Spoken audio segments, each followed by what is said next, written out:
Yeah, can you hear me?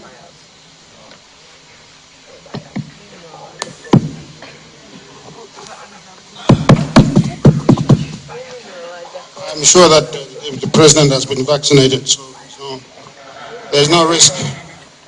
Um, Let me say, Mr. Chairman, that we, as I said earlier, we appreciate very much you and the Commission and your staff for making yourself available to us and to our competitors to have this dialogue. I think of the political parties represented here, I can say that we in Azimio are the ones who have had historical grudges with the electoral body. Previous to yourselves, there was the ECK. We had issues with them. I know that it's no secret. You know we've had issues with this commission before. The courts have adjudicated that matter. But I want to say that we hope and trust that this time around that things will be different. And that's why we are here, to communicate with you, to dialogue with you, to fellowship together so that we can have this election be a credible election that Kenyans can accept and the world can celebrate. We have raised many issues, Mr. Chairman, and I think we've been in constant dialogue with each other over the past few months. We've written letters to you. We just want to make one entreaty to you and the Commission that when we write letters, would you please respond to us as quickly as possible, or at least communicate with us so that we can know when to expect a response.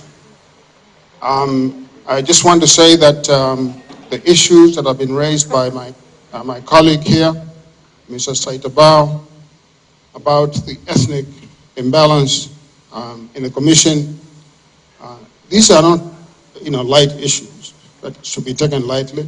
I think you'll be providing, evidence of the questions he's raising.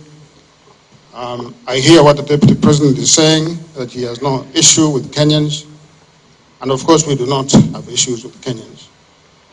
But I think that the principle of inclusivity requires, as our Constitution dictates, that public bodies be representative, that they represent the people of Kenya and represent the face of Kenya.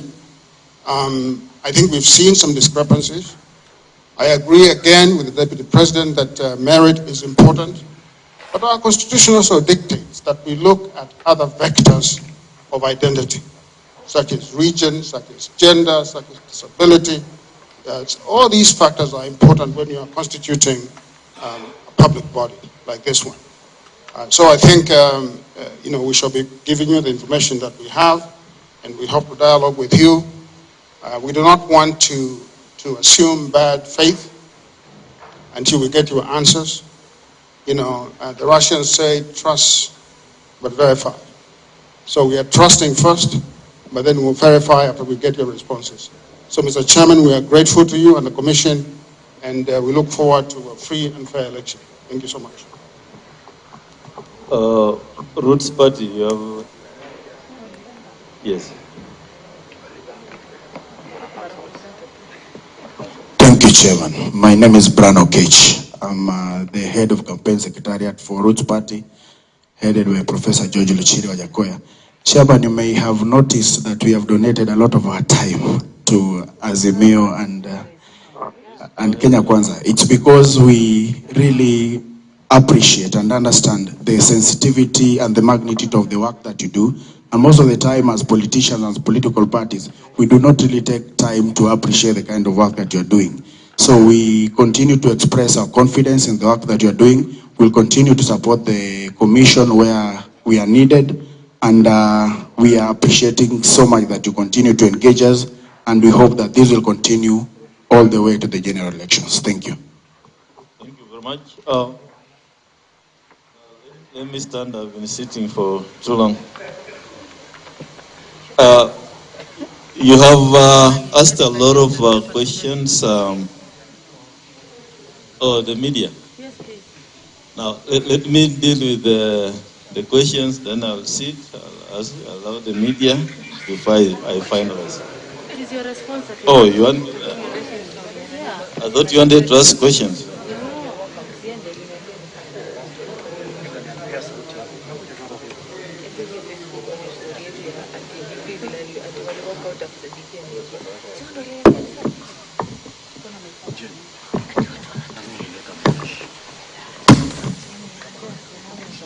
Yeah, thank you. So in closing, I'll start off by saying that a number of issues which have been asked by our stakeholders, it's not audible. Are we okay now? No? Can I have another mic?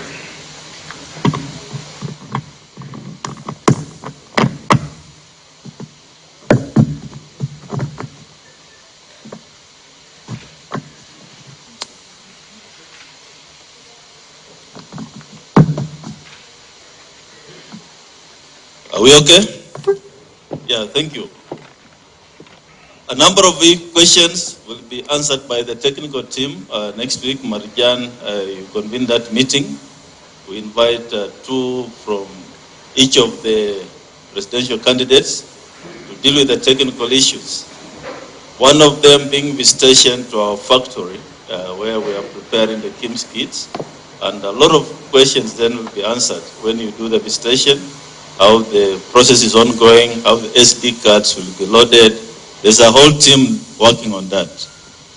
The issue of the register will be, of course, addressed. The register will be shared with the stakeholders and broken down up to the, I believe, polling stations. You'll have that information so that you can also prepare for the big day. Visitation to the ballot paper factory, I think dates will be given when the team is going.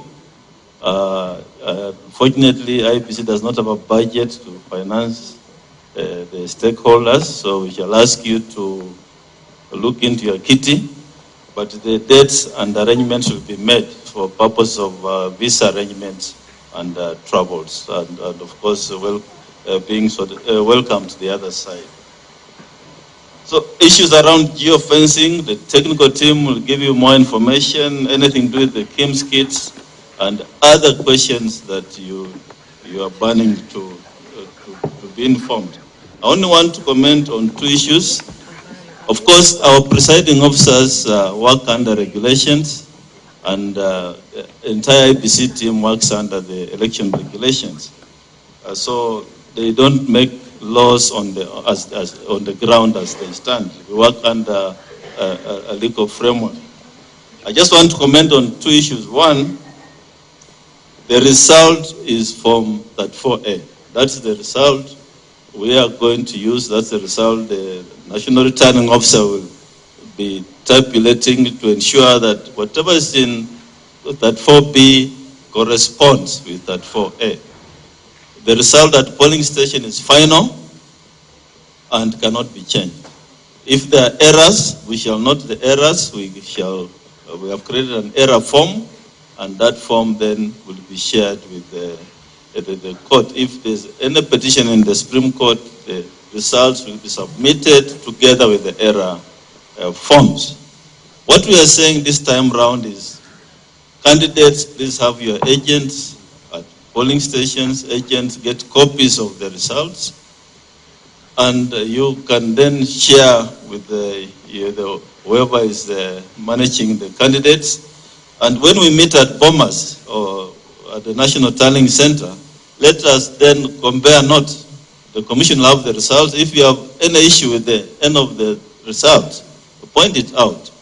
The agents will have, the commission will have, the media will be having those results, so that we move this process smoothly.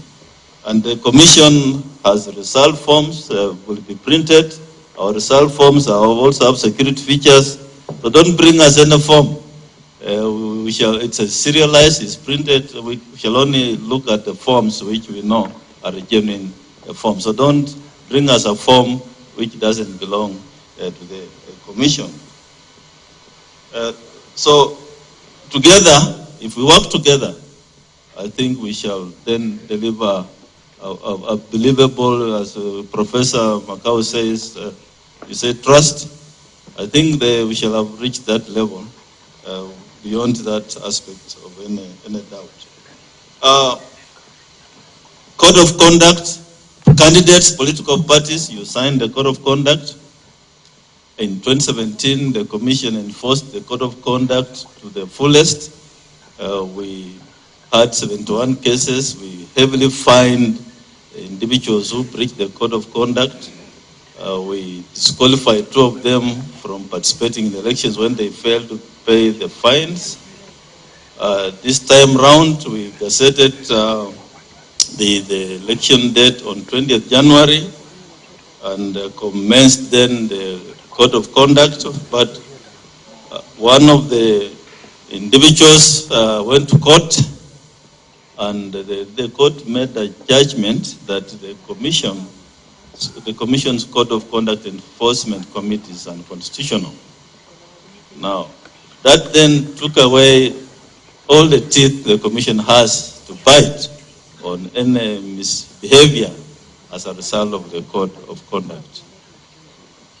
The commission's code of conduct committee arises from the Constitution. Article 884 provides that the commission shall come up with a code of conduct.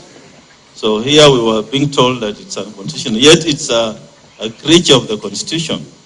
So we filed an appeal in the Court of Appeal, which came up for hearing yesterday, and the Court of Appeal has set a judgment for the 4th of November. We all know 4th of November we shall be done with the elections. Now, what are we left with? We are told we cannot summon those candidates who are breaching the code of conduct, or political parties, or all the people bound by the code. We don't have, then the court has taken away from us the powers to issue summons. And so what we are left with is, if you write to us, you have issues about the campaigns out there, all we do is forward your details, our complaint to the DPP. That's what we are left with. And we're also left with preaching peace and telling you candidates, please campaign peacefully out there because this is our country. Don't be violent because we all care about.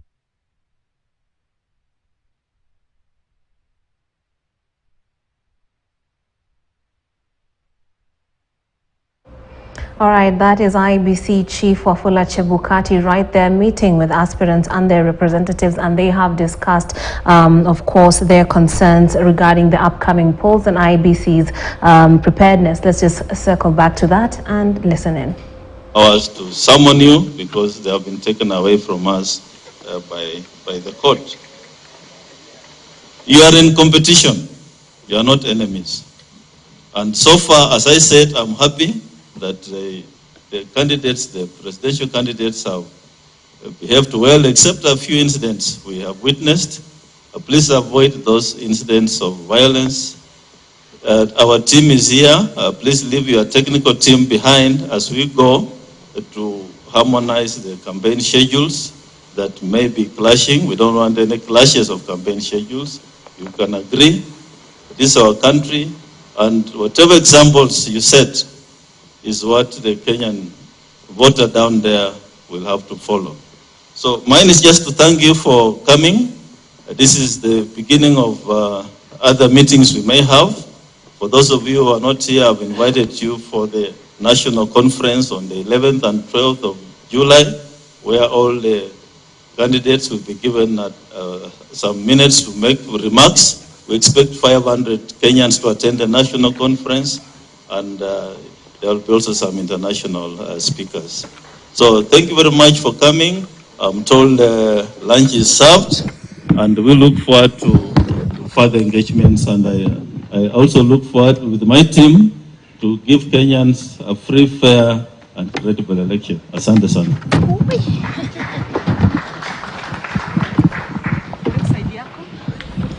Right there, that concludes the Independent Electoral and Boundaries Commission's meeting with presidential candidates right there, where the candidates came up, or rather aspirants came up and aired their concerns concerning the preparedness of the IEBC. And of course, they want to trust but verify right at this moment before we head to the polls. And of course, the IEBC has offered its assurances and ways in which it is going to ensure that we are having a free and fair elections. And of course, the steps that shall be taken to ensure that there is transparency in that particular process that are very key to Kenya's political future. Now, that is a very, very key conversation that is ongoing right there between the two, and it has drawn to a close.